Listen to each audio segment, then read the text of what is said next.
We're live. Welcome. Let's see if I can position this so I actually remember to look at it, because I want to look at you. I want to look at your beautiful face.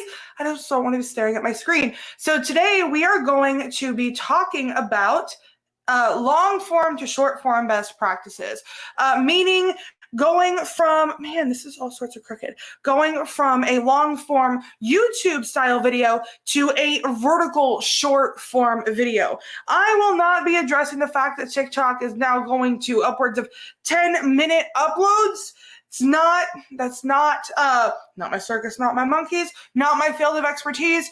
I'm going into this with the understanding of a max of 60 seconds, because that is how you're able to use it not only on TikTok, but also on Instagram Reels, on YouTube Shorts, and on Pinterest idea pins. So let's dive in. So first off, this graphic is brought to you by the wonderful Apple Green Tech. Love her to death. But when you are looking at, let's see if I can make this full screen. When you're looking at the format of the TikTok video, what you see here, there's the likes, there's the shares, there's this, and there's also the caption. All right, so this is a pet peeve of mine, but I also see people referencing words in the comments of TikTok videos. And it's when people also in the comments of IG Reels as well. When people put text or anything important in this area right here, because we can't see anything. And the longer your caption is here, the more of the screen is covered. So just to be safe, don't put anything in the lower third of the video. None at all. And I know you may already have graphics and whatnot in your video. I'll talk about that in a second. But just starting out, I want you to really get this in and understand it. You don't want anything of importance here at all. If it's going to be important, you want it to be up here. And even you want to avoid this as well. Keep it, the most important pieces, keep it in about right here, because that's where the eye is going to go. And that way, even if they do look at the caption, their brain is still recognizing everything that's going on right here. So something else that is not talked about enough is the fact that we gotta respect the app. Okay, we have to remember that as we're repurposing, people aren't going to care about our videos unless we give them a reason to care about our videos. And I have seen a lot of lazy repurposing. Like, I know that sounds so mean, but straight up, I've seen people repurpose their YouTube videos. I've done some consultations with people where I look over their edits and they're wondering why they're not performing. You don't want people on the app to recognize that it's repurposed content. Now, don't hear me wrong. I'm not saying not to repurpose your content. I am not saying not to use it, right? I'm saying to use it, but do it in an intelligent way. What do I mean by lazy edits? Okay, you want to edit in a way that feels native. You want to edit in a way that feels native. And so when people are scrolling, it feels like you recorded it in the app. It feels like you made that video specifically for the app. What do I mean by that? Avoid awkward cuts and graphics. So let's go back and see the beautiful Apple Green Tech over here. Let's say this was a repurposed video that she did. A lot of people, they will zoom in to the point where half the face is cut off and it's like hanging out over here. Half the face is hanging out over here, or there's an awkward graphic. Let's get rid of that circle. Or there's a really awkward graphic that's like halfway cut out. You can only see pieces of it. That's lazy editing, because automatically people are like, really, they didn't even take the time to make this to where I would want to watch it, right? We have to realize we are not editing for us. We're not creating this content for us. We are creating it to be consumed. And there is a hair in my eyelash. So we have to realize that when we're creating this content, if it feels lazy, we're not going to want to watch it, or the consumer isn't going to want to watch it. And heck, we don't want to watch lazy content. Like, I know that as I scroll through, I can tell the people who don't put in much effort, those aren't the people that I want to watch or that I really give enough time to. If they don't catch my attention within the first half a second, I'm already on to the next. And I'll talk more about the consumer behavior here in a sec. But if we don't take the time to actively make it look like we tried and it fits into this screen and it fits well, then people aren't going to care. What reason do they have to care or to stick around? So it's not obvious, it's repurposed. Oh, another thing. So we're going to talk about this in a second. Oh, I did that backwards. Hold on. I'll get to that in a moment. Sorry. I forgot the order that I put these in.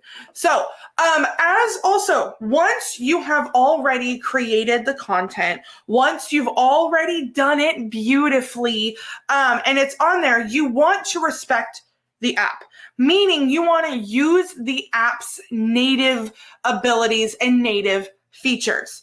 Meaning, if you record an Instagram reel, put the captions on it, sure. But before you put the captions on it and before you add the audio, I want you to save it. Save it to where it's perfect and within the app, or maybe you've already edited it inside of DaVinci Resolve or whatever your editing format is. I use the IG Reels captions for IG Reels. And then when you go on TikTok, use the captions that are native within TikTok. This is done for a variety of reasons. One, you want to have captions because it's not just to keep people on, it's for accessibility. Give people who are deaf and hard of hearing the ability to know what's going on with your content. Use the dang captions. But two, when you use the app's native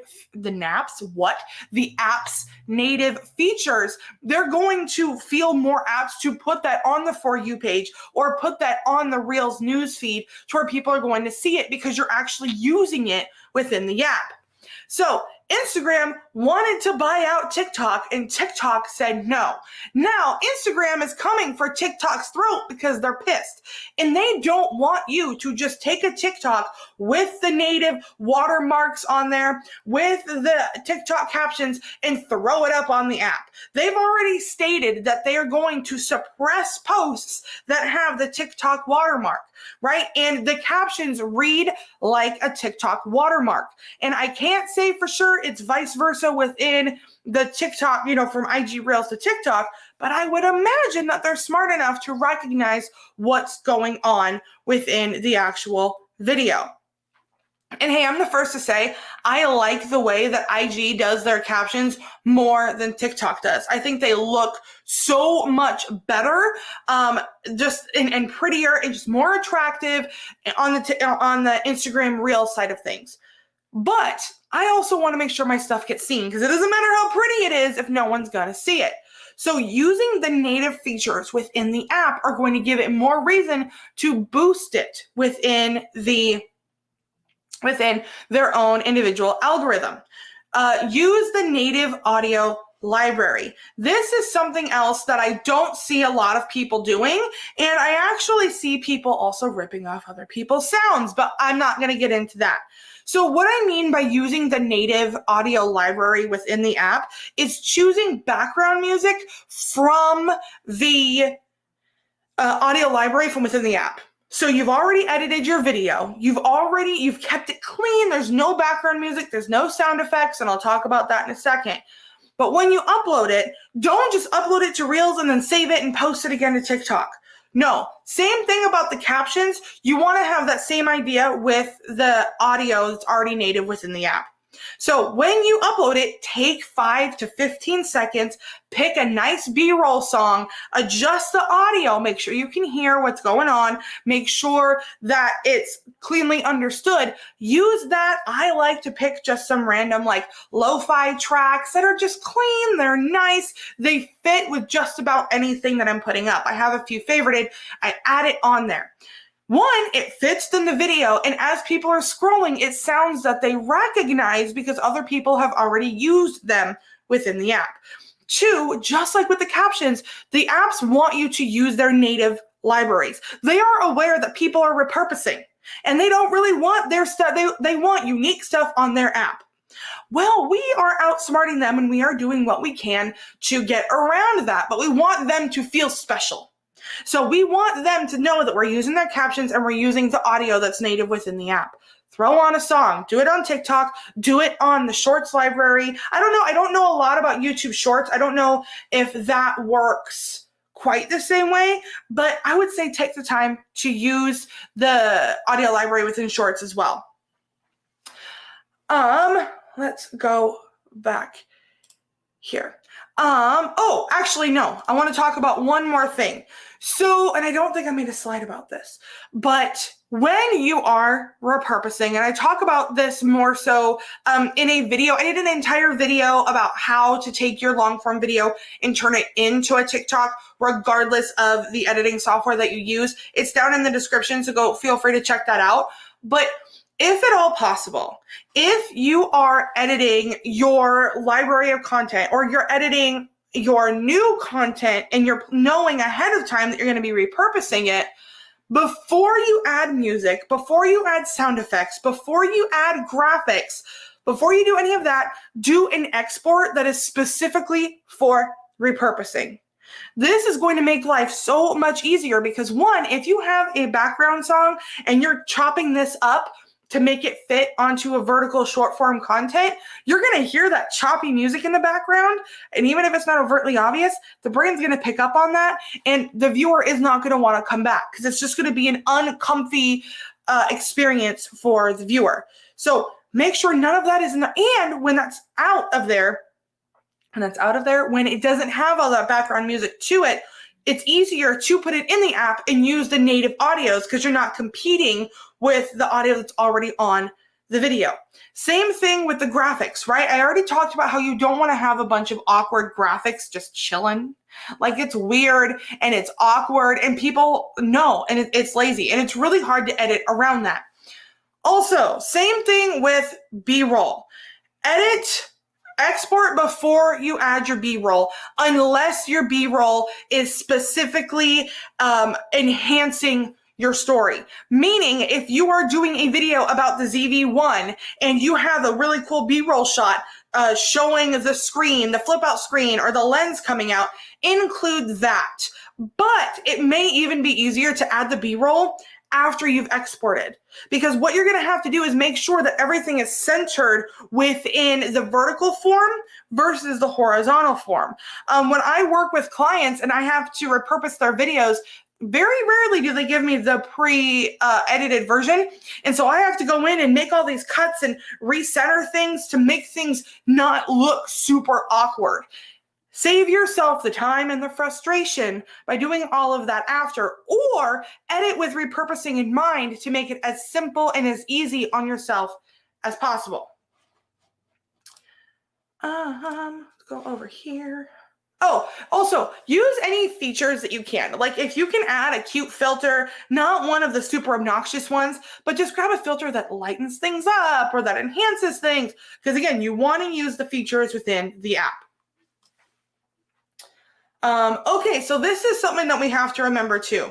We need to think of the consumer behavior. On YouTube, we are used to highly produced, a lot of text, a lot of, you can't even read that. Why is that up? You're used to a lot of text, a lot of B-roll, right? Like we want to make sure that we're paying attention. On TikTok, it is completely different and it can come across salesy.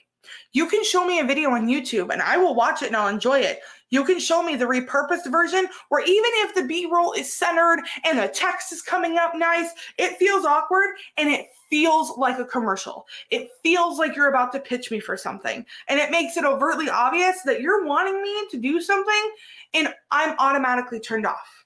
Right? Like we know when an infomercial is coming. We know when somebody's about to pitch something, like we get that feeling. You want to avoid that. When you have all of this B-roll and all of this extra YouTube energy within your videos, people are just going to keep scrolling. Or they're not going to pay all that much attention, even if they, or it's not going to be memorable. Jesus Christ.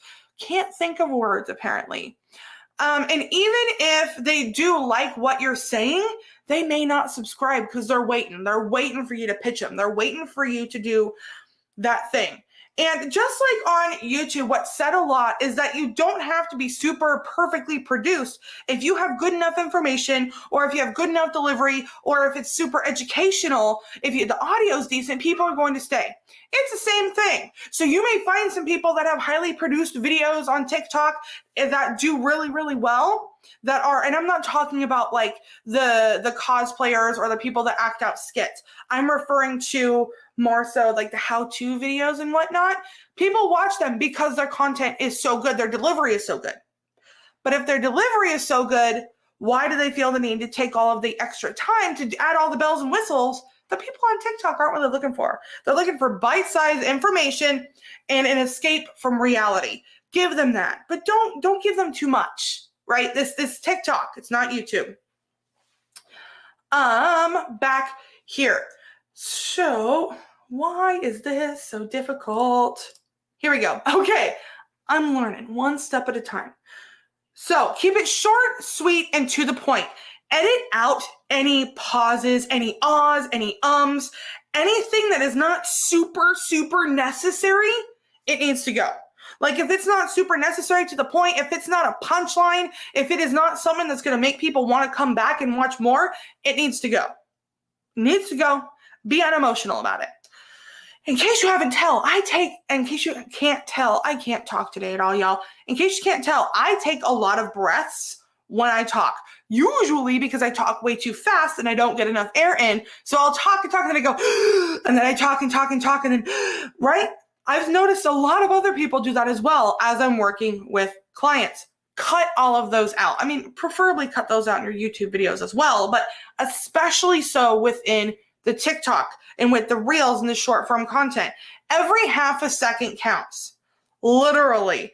And people will scroll for anything. It's so easy on TikTok and Instagram now. You just scroll and you get a new video. You don't even got to think. There's no analysis paralysis. There's no wondering, what to pick. It's just going. That's like, man, I'm not digging it. I'm gone. Like, I am so much more forgiving on YouTube than I am on TikTok. If you don't have my attention, like right away, it's done. It's gone. And it's the same way with other people that I've talked to, both consumers and creators. So keep that in mind. If it's not absolutely necessary, it needs to go. Literally, if it's not 100% necessary, it's gone. Okay, so we're not going to do that quite yet. So overall, pay attention to the consumer behavior. Edit for the consumer. Do not edit for you. Do not edit for other creators, unless that's your target audience. If your target audience are the creators who want to do highly produced content, then edit for them. Create videos for them. Repurpose for them. But overall, you are probably wanting to build authority with people who normally aren't creators, who just want to be entertained, who just want to learn something, who just want something quick. Edit for them.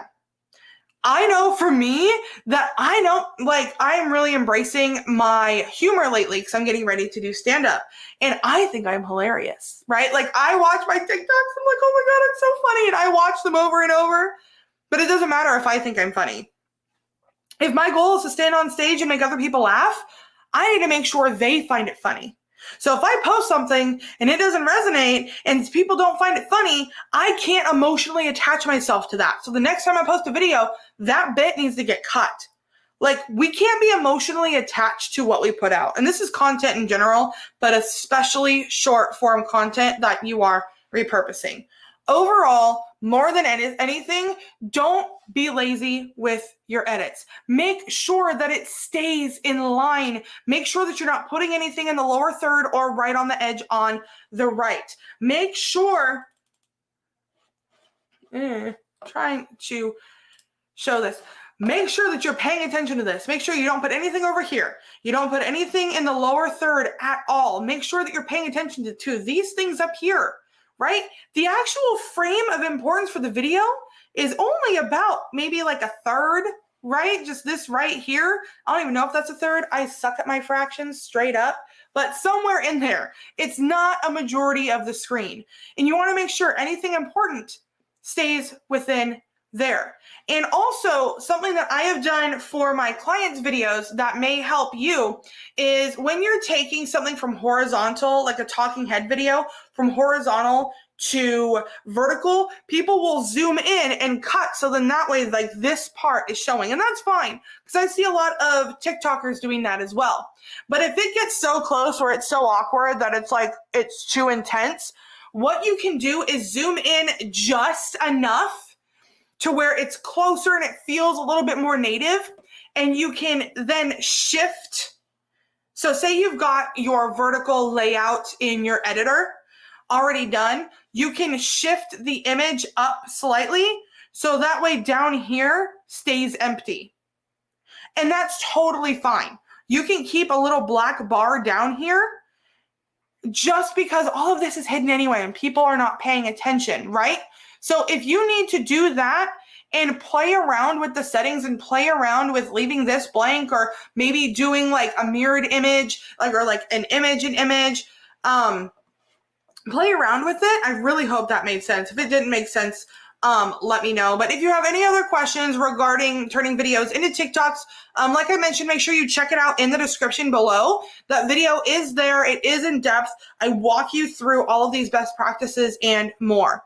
And finally, if I can get back to the slide, if you are someone who is wanting to repurpose more, but you feel a little bit intimidated by it, it feels like it's just a lot. And if you want to repurpose your library of content, it's like, holy crap, where do I begin? But you're not ready to outsource it. I highly recommend you check out my That Content Nerd Repurposing guidebook. This guidebook walks you step by step through how to plan your repurposing workflow. So that way you can actually create something that makes it easier and not more difficult and avoids the overwhelm, and you can finally get to work. It has a content tracker. It has an entire layout that teaches you how to pick your main form of content and how you want to break it down, how you want to pull out as many pieces of content as possible to get it as far as possible.